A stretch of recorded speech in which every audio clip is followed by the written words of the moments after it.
అయోధ్యపురిలో నభూతో నభవిష్యత్తు అనే రీతిలో బాలరాముడి విగ్రహ ప్రాణప్రతిష్ఠ నేపథ్యంలో దేశమంతా భక్తితో పులకించిందని విశ్వ హిందూ పరిషత్ జిల్లా ఉపాధ్యక్షులు రవిశంకర్ పట్నాయక్ పేర్కొన్నారు. రమణయ్యపేట ఏపీఐఎస్సీ కాలనీ రామాలయం వద్ద విశ్వ హిందూ పరిషత్ ఆధ్వర్యంలో బాలరాముడి ప్రాణప్రతిష్ఠ నేపథ్యంలో భజనలు జరిగాయి. ఈ సందర్భంగా పట్నాయక్ మాట్లాడుతూ ఎందరో భక్తుల కృషి ఫలితంగా అయోధ్యలో రామమందిర నిర్మాణాన్ని చూస్తున్నామని అన్నారు. ప్రతి భారతీయుడి మేను భక్తితో పులకరించిందని అన్నారు. శ్రీరామ తత్వమే భారతీయత అని, రామరాజ్యం అనేది సుపరిపాలనకు సంకేతమని అన్నారు.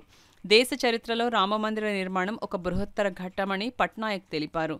అనంతరం భక్తులకు కాషాయ జెండాలు పంపిణీ చేశారు. ఈ కార్యక్రమంలో అడబాల రత్నప్రసాద్, ఆలయ నిర్వాహకులు నాగేంద్ర, పురుషోత్తం, భానుజీరావు, రవివర్మ, కాళిదాసు, దుర్గా, చక్రపాణి, సత్యనారాయణ చౌదరి తదితరులు పాల్గొన్నారు. హిందూ పీఠాధిపతులు అందరి సమక్షంలోనూ కూడా ఈ రోజున అక్కడ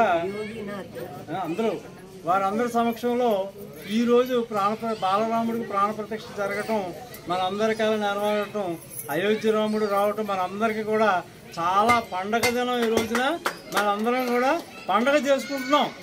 అటువంటి పండగ రోజున మనం ఇక్కడ మరి రాముడి యొక్క భజనలు, మరి హనుమాన్ చాలీసా ఇవన్నీ కూడా ఇక్కడ చదువుకున్నాం.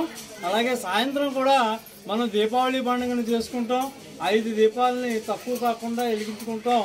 అయిన తర్వాత మన ఇష్టం దీపావళి పండుగ ఎలా చేసుకుంటాం అలాగా అన్ని దీపాలని వెలిగించుకుని విద్యుత్ దీపాలంకరణతో కూడా చేసుకుని మరి ప్రపంచం అంతటా కూడా జరుపుకుంటున్నారు. మన ఒక భారతదేశం ఒకటే కాదు, అనేక చోట్ల జరుపుకుంటున్నారు. అని చేత మనం అందరం కూడా గర్వించదగ్గ రోజు ఈ రోజు. మరి ఈ రోజుని దృష్టిలో పెట్టుకుని మనందరం కూడా సాయంత్రం పండుగ చేసుకుందాం. మరి ఇప్పుడు ఇంకా అక్కడ కార్యక్రమం జరుగుతుంది, భజనలు చేసుకుంటూ మరి ఆ టీవీలో ఆ కార్యక్రమాన్ని తిలకిద్దాం.